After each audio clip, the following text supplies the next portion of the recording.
ரெண்டே ரெண்டு கேள்விங்க. இந்த கேள்விக்கு உங்களுக்கு பதில் தெரிஞ்சிருச்சுன்னா உலக அரசியல் உங்களுக்கு அத்துப்படி அப்படிங்கிறது தான் அர்த்தம். ஷிஷாங் அப்படிங்கிற பகுதியினுடைய பெயர் என்ன? ஷிஷாங்கே பெயர் தானப்பா, மறுபடியும் என்னப்பா பெயர் என்ன அப்படின்னு சொல்லி கேட்குற இந்த ஒரு கேள்விக்கான பதில்.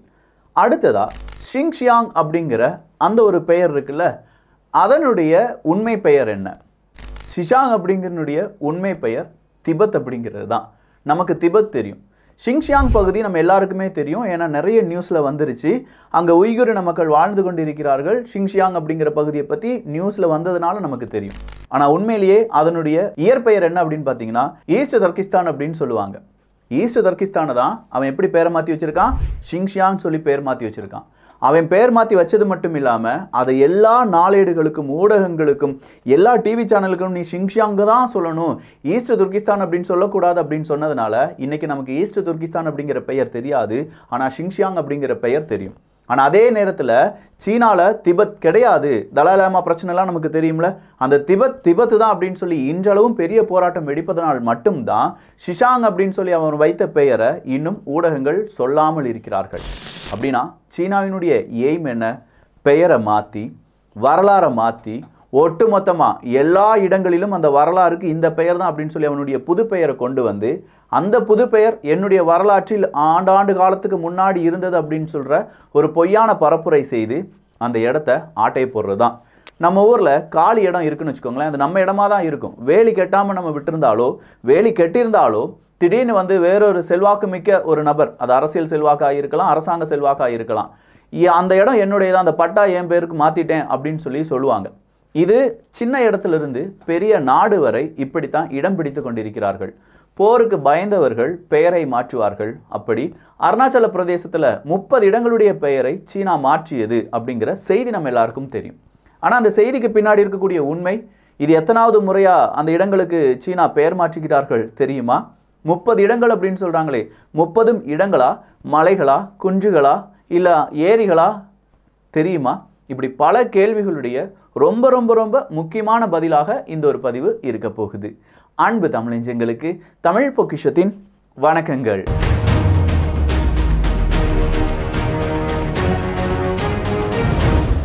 ஷிஷாங் அப்படின்னு சொல்லி நம்ம அழைப்பது கிடையாது, நம்ம திபெத் அப்படின்னு சொல்லி தான் அழைக்கிறோம். அதே மாதிரி ஷிங்ஷியாங் அப்படின்னு சொல்கிறத விட இனிமேல் ஈஸ்ட் துர்கிஸ்தான் அப்படின்னு சொல்லி நம்ம என்ன செய்யலாம், அந்த பெயர் போட்டு அழைக்கலாம்.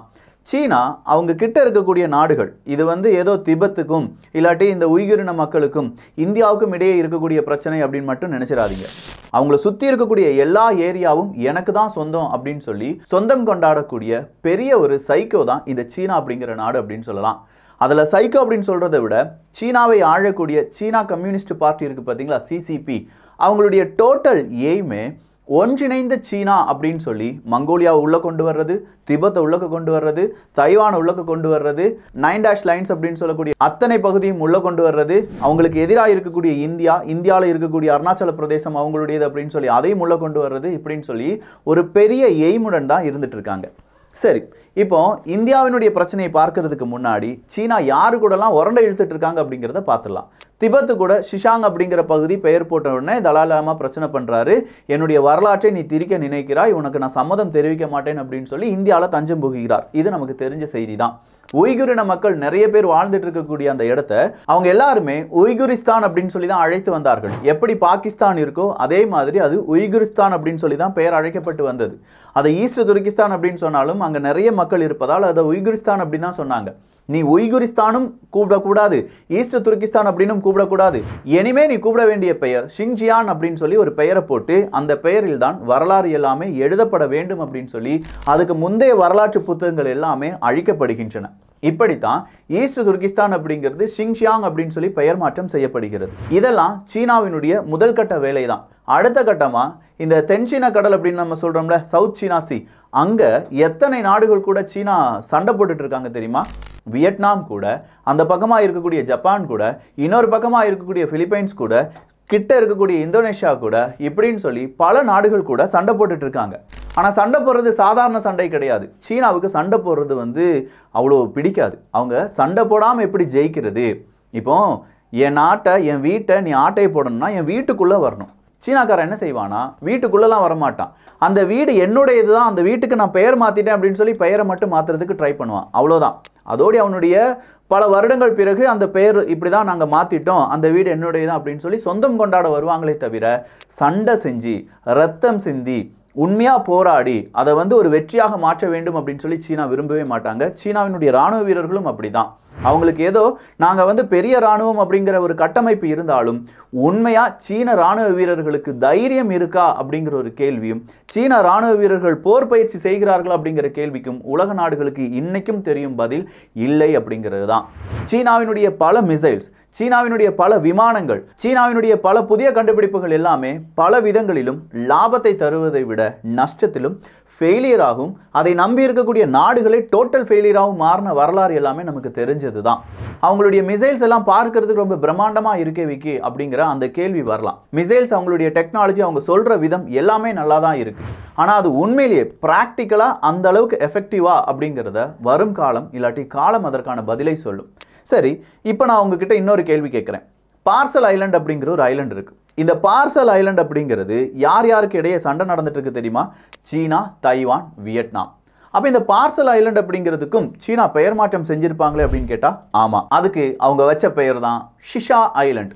இந்த ஷிஷா ஐலண்ட் அப்படின்னு சொல்லி தான் சீனாக்காரங்கெல்லாம் கூப்பிடுவாங்க. ஆனால் உண்மையிலேயே அது வியட்நாம், தைவான் போன்ற நாடுகள் பார்சல் ஐலண்ட் அப்படின்னு சொல்லி தான் கூப்பிடுவாங்க. அடுத்ததா ஸ்ப்ராட்லி ஐலண்ட் அப்படின்னு சொல்லி ஒரு ஐலண்ட் இருக்குங்க. இந்த ஸ்ப்ராட்லி ஐலண்ட் அப்படிங்கிறதுல யார் யாருக்கு சண்டை இருக்குது அப்படின்னு பார்த்தீங்கன்னா சீனா, தைவான், வியட்நாம், புருனே, பிலிப்பைன்ஸ். இவங்களுக்கு இடையே பல தர்க்கம் இருக்குது. அதில் கூடுதலாக சீனா தான் இவங்க எல்லாரையுமே தர்க்கத்துக்கு கூப்பிட்டு இருக்காங்க. வாடா சண்டைக்கு வாடா, வாடா சண்டைக்கு வாடா அப்படின்னு சொல்லி.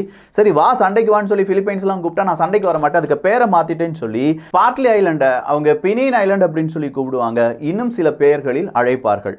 அதே மாதிரி அடுத்ததா செங்கக்கு ஐலண்ட் அப்படின்னு சொல்லி ஒரு ஐலண்ட் இருக்கு. இந்த செங்கக்கு ஐலண்டை டியாவோ ஐலண்ட் அப்படின்னு சொல்லி அழைப்பார்கள் சீனா. இப்படி ஒவ்வொரு ஐலண்டுக்கும் ஒரு பெயரை போட்டு அந்த பெயரில் அவங்க பலவிதமான காய் நகரத்தில் செய்வாங்க. இப்போ நேராக இந்தியாவுக்கு வரலாம். இந்தியாவில் அருணாச்சல பிரதேசம், இந்தியாவினுடைய தான் அருணாச்சல பிரதேசமா அப்படிங்கிற கேள்வி இந்தியர்களுக்கும் கிடையாது, அமெரிக்கர்களுக்கும் கிடையாது, மேற்குலக நாடுகளுக்கும் கிடையாது. ஆனால் அருணாச்சல பிரதேசம் ஒரு காலகட்டத்தில் சீனாவினுடையதாக இருந்தது. எனவே அந்த அருணாச்சல பிரதேசத்தில் சில பாகங்கள் நாங்கள் எடுத்துக்கொள்வோம் அப்படின்னு சொல்லி எப்போதுமே சண்டைக்கு வரக்கூடிய இல்லாட்டி நம்மளை சண்டைக்கு அழைக்கக்கூடிய ஒரு நாடு எது அப்படின்னு பார்த்தீங்கன்னா சீனா தான். சரி வா நேராக சண்டை போட்டுடலாம் அப்படின்னு சொல்லி பார்க்கும்போது சண்டை வேண்டாம், நாங்கள் இந்த பெயர் மட்டும் மாற்றிக்கிறோம் அப்படின்னு சொல்லி பெயரை மட்டுமே மாற்றிக்கிட்டு இருப்பாங்க. பலவாறு உருட்டுவாங்க. எத்தனை முறை பெயர் மாற்றியிருக்கிறார்கள் அப்படிங்கிற அந்த பதிலுக்கு வரலாம். இதோடி மூன்றாவது முறையாக அருணாச்சல் பிரதேசத்தில் இருக்கக்கூடிய பல இடங்களுக்கு அவங்க பெயர் போட்டு அழைத்து வருகிறார்கள். முதல் முறையாக 2007 கிட்டத்தட்ட 6 இடங்களுக்கு அவங்க பெயர் மாற்றம் செய்தார்கள். இதை இவங்க எப்படி அழைப்பார்கள் அப்படின்னு கேட்டிங்கன்னா ஸ்டாண்டர்டு நேம்ஸ் அப்படின்னு சொல்லி அழைப்பார்கள். பீஜிங் அப்படின்னு சொல்கிறது அவங்களுடைய இப்போதைய ஸ்டாண்டர்ட் நேம். அதுக்கு முன்னாடி அதை பெய்கிங் அப்படின்னு சொல்லி அழைத்து கொண்டிருந்தார்கள். ஸோ ஒரு கட்டத்துக்கு மேலே அவங்களுடைய வரலாற்று கூட அது சரிவராமல் இருந்தது என்றால் அதற்கு ஒரு பெயர் மாற்றம் செய்து வரலாறை திரிப்பது அப்படிங்கிறது தான் இவங்க செய்யக்கூடிய யுக்தி. ஸோ 2017 அப்படின்னா 2021 15 இடங்களுக்கு அருணாச்சல பிரதேசத்தில் இருக்கக்கூடிய பல இடங்கள் 15 இடங்களை அவங்க என்ன செய்கிறாங்க, அவங்களுடைய வரலாற்று புத்தகத்தில் பெயர் மாற்றம் செய்கிறாங்க. அடுத்ததா 2023 எகெயின் 11 இடங்களுக்கு நாங்கள் ஸ்டாண்டர்ட் நேம் வைக்கிறோம் அப்படின்னு சொல்லி ஸ்டாண்டர்ட் நேம் வைக்கிறாங்க. இதோ 2024 ஏப்ரல் மாதத்தில் மறுபடியும் சீனா என்ன செய்கிறாங்க, நாங்கள் ஒரு 30 இடங்களுக்கு ஸ்டாண்டர்ட் நேம் வைக்கிறோம்ப்பா அப்படின்னு சொல்லி ஸ்டாண்டர்ட் நேம் வைக்கிறாங்க. ஆனால் இதனால் அருணாச்சல பிரதேசம் இந்தியாவினுடையது இல்லையா அப்படிங்கிற ஒரு கேள்வி வரலாம். ஒரு காலகட்டம் இருந்துச்சு, சோஷியல் மீடியா பெரிய அளவில் நியூஸ்லாம் பார்க்காத, வேர்ல்டு பொலிட்டிக்ஸ் தெரியாத இல்லாட்டி வேர்ல்டு பொலிட்டிக்ஸ் மீது நாட்டம் இல்லாத இந்தியர்கள் இருந்த ஒரு காலகட்டம் எல்லாமே முடிஞ்சிருச்சு. இப்போ எல்லா யங்ஸ்டர்ஸுக்கும் வேர்ல்டு பொலிட்டிக்ஸ்லேருந்து எல்லாமே தெரிய வர்றதுனால சீனாவினுடைய இந்த பம்மாத்துத்தனம் அப்படிங்கிறத ஜெய்சங்கர் அவர்கள் ரொம்ப சிம்பிளாக விவரிக்கிறார். LIC லைன் ஆஃப் ஆக்சுவல் கண்ட்ரோலில் நம்முடைய ராணுவ வீரர்கள் நிற்கிறாங்க, அதில் எந்த மாற்றமும் கிடையாது அப்படின்னு சொல்கிற ஒரு பாயிண்ட்டை தூக்கி வைக்கிறார். ஏன் இந்த பாயிண்ட் வைக்கிறார் தெரியுமா?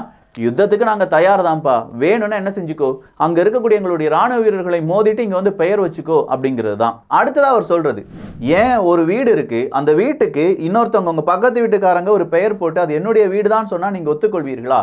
அந்த மாதிரி சென்ஸ்லெஸ்ஸான ஒரு விஷயம் தான் இந்த சீனாவினுடைய பெயர் மாற்றம் இல்லாட்டி அவங்க பெயர் போட்டிருக்காங்க அப்படிங்கிற அந்த செய்தி. இதை வேணால் எதிர்கட்சிகள் இல்லாட்டி இந்தியாவுக்கு எதிராக இருக்கக்கூடிய சக்திகள் வேணால் பெருசாக பேசலாம். ஆனால் அஸ் யூஷுவல் பல வருடங்களாகவே சீனாவை பற்றியும் சீனாவினுடைய வரலாறு பற்றியும் தெரிந்தவங்களுக்கு தெரியும் சீனா எப்படி காய்களை நகர்த்துவார்கள். இதை வந்து ஒரு கிமிக் அப்படின்னு சொல்கிறாங்க அருணாச்சல பிரதேசத்தினுடைய CM. இந்த கிமிக்கில் யாரும் வீழ்ந்து விட வேண்டாம். இதனால் இங்கே ஒரு அரசியல் பிரச்சனைகளை பலரும் உருவாக்க ட்ரை பண்ணுறாங்க. இது ஒரு கிமிக் மட்டும்தானே தவிர அவங்களுடைய வரலாறை படிச்சுட்டு வாங்க அப்படின்னு சொல்லி அருணாச்சல பிரதேசத்தினுடைய சிஎம் அவர்கள் சொல்கிறாங்க. 30 இடங்கள் அப்படின்னு சொல்கிறோம்ல, இது 30ம் இடங்கள் கிடையாது, இல்லாட்டி ஒரு வில்லேஜஸ் அப்படிங்கிறது கிடையாது. இதில் 11 ரெசிடென்ஷியல் ஏரியா, 12 மவுண்டெயின்ஸ், 4 ஆறுகள், ஒரு ஏரி, ஒரு மவுண்டெயின் பாஸ், கொஞ்சம் பீஸ் ஆஃப் லேண்ட்ஸ். இதற்கு தான் இவங்க பேர் மாற்றம் செஞ்சுருக்காங்க. அவங்களுடைய ஹிஸ்ட்ரி அவங்களுடைய நோட் புத்தகத்தில் அவ்வளோதான். இதை வேர்ல்டு லெவலில் அவங்க சேஞ்ச் பண்ணிட்டாங்களா அப்படின்னு கேட்டால் கிடையாது. இன்னைக்கும் ஈஸ்ட் துர்கிஸ்தான் அப்படிங்கிற பெயரில் ஷிங்ஷியாங் அப்படிங்கிற பெயராக மாற்றப்பட்ட போதும் பல ரெக்கார்ட்ஸும் ஈஸ்ட் துர்கிஸ்தான் அப்படின்னு தான் சொல்லி பெயர் அழைத்து கொண்டிருக்கிறார்கள். ஷிஷாங் அப்படின்னு சொல்லக்கூடிய திபெத் இன்னைக்கும் திபெத்தா மட்டும்தான் அறியப்பட்டு வருகிறது.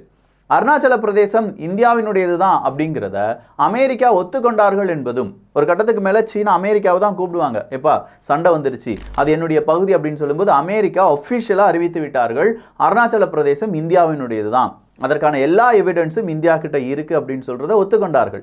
ஈவன் எலன் மஸ்க் அவர்கள் கூட இதுக்குள்ள வந்தார். தன்னிச்சையாக சில நாடுகள் முடிவுகளை எடுக்கிறார்கள், அருணாச்சல பிரதேசம் இந்தியாவினுடையதான் அப்படின்னு சொல்லி அவரே கூட என்ன செஞ்சிட்டாரு, பெரிய ஒரு விவாதத்துக்கு முற்றுப்புள்ளி வைக்க ட்ரை பண்ணார் அப்படின்னு சொல்லலாம். இப்படி எல்லாராலும் உறுதி செய்யப்பட்ட அருணாச்சல பிரதேசத்துக்கு நாங்கள் மறுபடியும் 30 பேர் வைக்கிறோம்ப்பா அப்படின்னு சொல்லி அவன் எங்கேயோ வச்சு பேர் வச்சுட்டு இருக்கான். இங்கே இருக்கிறவங்க நம்ம இந்திய நாடு என்ன செய்கிறது, அவங்க பெயர் வச்சுட்டாங்களே, இன்னைக்கு வேணா நம்ம சீனாவை சைனான்னு சொல்லி அழைக்கிறோம், வேண்டாம் அவனை சப்ப மூக்கைன்னு சொல்லி கூப்பிடுங்க, இல்லை இன்னும் கொஞ்சம் வேற ஏதாவது பேர் வச்சு கூப்பிடுங்க. நீங்கள் கூப்பிட்றதுனால அவங்க அப்படி மாறிடுவாங்களா? இல்லை நம்ம கூப்பிட்றோம், இது சீனா வந்து இட்லின்னு பேர் வச்சிடலாம், சீனாவுக்கு இன்னையிலேருந்து நம்ம எல்லாருமே இட்லி அப்படின்னு சொல்லுவோம், இட்லி இட்லி இட்லி அப்படின்னு சொன்னோன்னே இந்தியாவினுடைய ஃபுட்டாக சீனா மாறிடுமா அப்படிங்கிற ஒரு கேள்வி. ஸோ நாம் இங்கே சேஞ்ச் பண்ணுறது எல்லா வேர்ல்டுலேயும் இருக்கக்கூடிய சீனாவினுடைய பெயரை மாற்றுவது, இல்லாட்டி அதனுடைய வரலாறை மாற்றுவது அப்படிங்கிறது கிடையாது. அவங்களுடைய வரலாற்று புத்தகத்தில் அங்கே இருக்கக்கூடிய குழந்தைகள் அப்படி தான் வளர்க்கப்படுவார்கள். நாம் குழந்தைகளுக்கு நான் சொல்லிக் கொடுக்குறேன், இது சீனா கிடையாது இட்லிப்பா அப்படின்னு சொன்னேன், என் குழந்தை 4 நாளைக்கு பிறகு இட்லி அப்படின்னு சொல்லும். ஸோ இந்த இடத்துல இருக்கக்கூடிய பிரச்சனையே அவங்க ஒரு தலைமுறையை உருவாக்குகிறார்கள் அப்படிங்கிறது தான். அப்போ இந்த தலைமுறையை உருவாக்குவதை எதிர்த்து நிற்கக்கூடிய இன்னொரு தலைமுறையை உருவாக்க வேண்டிய கட்டாயம் தான் நமக்கு இருக்கே தவிர அதுக்கு பேர் வச்சுட்டாங்க உடனடியாக நம்ம யுத்தத்துக்கு போகணும் அப்படிங்கிறது கிடையாது. அடுத்ததான் நிறைய பேர் சொல்கிற விஷயம், அருணாச்சல பிரதேசத்துக்கு உள்ளே வந்து என்ன செஞ்சிட்டாங்க, வில்லேஜஸ் கட்டிட்டாங்க அப்படிங்கிறது. 1959 அந்த வில்லேஜஸ், அந்த இடம் அந்த சீனாவினுடைய கட்டுப்பாட்டில் இருக்கு என்பதும் பலருக்கும் தெரியாமல் அதை விவாதம் செஞ்சுட்டு இருக்காங்க என்பதும் இங்கே குறிப்பிடத்தக்கது. சரி, அப்படின்னா வந்து இந்த எல்லையை சீனா ஆக்கிரமிப்பே செய்யவில்லையா விக்கி அப்படின்னு கேட்டா செஞ்சிருக்கலாம், நமக்கு தெரியாது. ஏன்னா இந்த எல்லை அப்படிங்கிறது, அதாவது இப்போதைய இந்தியா மற்றும் சீனாவினுடைய எல்லை அப்படிங்கிறது வரையறுக்கப்பட்டது கிடையாது. அது ஒரு இமேஜினரி லைன் மட்டும்தானே தவிர இதுதான் எல்லை அப்படின்னு சொல்லி வரையறுக்கப்படவே இல்லை. இதே மாதிரி எல்லை வரையறுக்கப்படாத பகுதிகள் அப்படிங்கிறது சீனாவை சுற்றி பல இடங்களில் இருந்துச்சு. அதையெல்லாம் ஒரு கட்டத்துக்கு மேலே சீனா ஒன்று அவங்கள வந்து காசு கொடுத்து கடனாளியாக மாற்றி உள்ளே சேர்த்துக்கிடுவாங்க, அப்படி இல்லையா தன்னிச்சையாக அவங்க மாற்றுறதுக்கு ட்ரை பண்ணுவாங்க. அந்த ஒரு சிக்கல் இந்தியா மற்றும் சீனாவிடம் இருக்குது அப்படிங்கிறத நானும் ஒத்துக்கொள்கிறேன். அதுக்காக 30 இடங்களை அவங்க சேஞ்ச் பண்ணிட்டாங்க, நம்ம என்ன செஞ்சுட்டு இருக்கோம் அப்படிங்கிற கேள்விக்கு உங்கள் வீட்டை இன்னொருத்தன் தப்பான ஒரு பெயர் போட்டு அழைத்து அது என்னுடைய வீடு அப்படின்னு சொன்னால் நீங்கள் எந்த அளவுக்கு கொதிக்க வேண்டுமோ கொதிப்பீங்களா? பைத்தியக்கார பைய ஏதோ சொல்லிட்டு இருக்கான் அப்படின்னு சொல்லி விட்டுட்டு போயிட்டே இருப்போமா? அப்படி வேணா விட்டுட்டு போங்க. இல்லை நம்ம குழந்தைகிட்ட சொல்லி வைங்க, நாளைக்கு அந்த குழந்தை பெரிய ஆள் ஆகும்போது, பெரிய ஆஃபீஸராக மாறும்போது, நாட்டையே தீர்மானிக்கக்கூடிய ஒரு சக்தியாக மாறும்போது அந்த குழந்தை பார்த்துக்கொள்ளும், அது என்னுடைய பகுதி, எங்கள் அப்பா எனக்கு இதெல்லாம் சொல்லி கொடுத்துருக்காங்க, உன்னுடைய சைக்காலஜிக்கல் வார்ஃபேர், உன்னுடைய வேர்ல்ட் வாரியர்ஸ், இந்த மாதிரி டெக்னாலஜி எல்லாத்தையும் எங்கள் அப்பா எங்கள் தாத்தாலாம் சொல்லி கொடுத்துட்டு போயிருக்காங்க, நாங்கள் உனக்கு சரியான பதிலடி கொடுத்துட்றோம், இதோ எங்களுடைய ரெக்கார்டு, இதோ எங்களுடைய ஹிஸ்ட்ரி அப்படின்னு சொல்லி நம்முடைய குழந்தைகளுக்கு சொல்லிக் கொடுப்போம். அவ்வளோதானே மேட்ரு தவிர இங்கே பெருசாக பேசுகிறதுக்கு ஏதாவது இருக்கா அப்படின்னு சொல்லி நீங்கள் இப்போ சொல்லுங்கள். அவங்க பாட்டுக்கு சேஞ்ச் பண்ணிகிட்டே இருப்பான். நம்ம இது விவாதம் பண்ணணும்னா நம்முடைய இங்கே இருக்கக்கூடிய அரசியல் கட்சிகள், இல்லாட்டி நம்ம இந்தியாவை பிடிக்காத நபர்கள், இந்தியாவினுடைய முதுகில் குத்த வேண்டும் அப்படிங்கிற நபர்கள் வேணும்னா இது ஒரு பெரிய தர்க்கமாக, உண்மையிலேயே அது பெரிய தர்க்கமாக எடுக்கப்பட வேண்டுமா வேண்டாமா அப்படிங்கிறத நீங்கள் பார்க்கக்கூடிய நபர்கள் விவாதம் செய்யலாம். அதையும் எடுத்து அந்த 30 நபர்களுக்கு நீங்கள் வந்து கம்பு சுத்திரவிக்கி அப்படின்னு சொன்னால் சரி, 30 இடங்களை அவங்க பேர் மாற்றம் செஞ்சுட்டாங்க, யுத்தத்துக்கு போவோமா அப்படிங்கிற அந்த கேள்வி நான் உங்ககிட்ட கேட்குறேன். ஸோ இதை எப்படி நீங்கள் பார்க்குறீங்க? இதுக்கு பின்னாடி இருக்கக்கூடிய உண்மைகள் எல்லாத்தையும் சொல்லிட்டேன். எத்தனை இடங்களில் சீனா இந்த மாதிரி அவங்களுடைய மூக்கை நுழைத்திருக்கிறார்கள் அப்படிங்கிற உண்மையும் போட்டு உடைச்சிட்டேன். இதுக்கு மேலே கருத்துக்கள் சொல்ல வேண்டியது நீங்கள் தான். நல்லதை பகிர்ந்து நல்ல சமுதாயத்தை உருவாக்குவோம். நன்றி, வணக்கம்.